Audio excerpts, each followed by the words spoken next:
们居家防疫的重点其实大概会有2大块，第一大块就是不要把外面的病毒细菌带回家里，那第二个部分你要维持家里的清洁。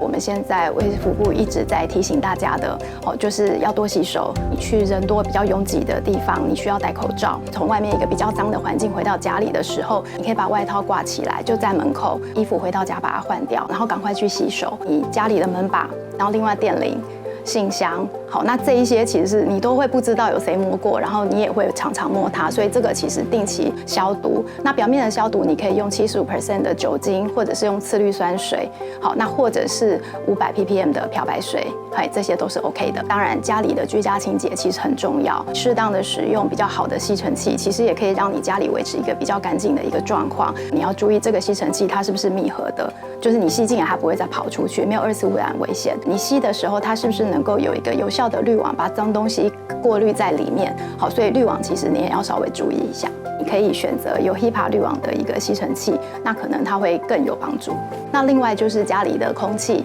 跟一些微粒的这些环境，其实空气清净机也可以给我们很大的帮忙。空气清净机的滤网其实它都分很多层，那其实最重要，我们过滤我们刚刚提到那些污染物悬浮微粒的滤网，其实它就是那个孔洞的大小，那个我们希望就是它要有一定程度的过滤率。你的空气清净机是属于美规还是欧规的？好，那基本上 HEPA 这个字其实是当初美国最早提出来的一个规格，所以它代表的就是这个滤网它是可以滤掉0.3微米的这个大小的粒子，有达到99.97%的程度。如果你今天的空气清净机它是属于欧洲系统的话，要有 H13的那个 HEPA 以上。我们希望它还有就是负离子可以帮你捕捉掉一些病毒细菌，那另外还要有抗菌层，好，顺便把一些脏的东西就捕捉起来。那另外如果你很重视异味，你也可以选择加上活性炭的，好，那这些就是一层一层加上去，那这个滤网符合你的需求，它才是一个比较好的一个空气清净机。你的这个空气清净机可以设定在你回家前半小时就打开的话，那基本上你回到家，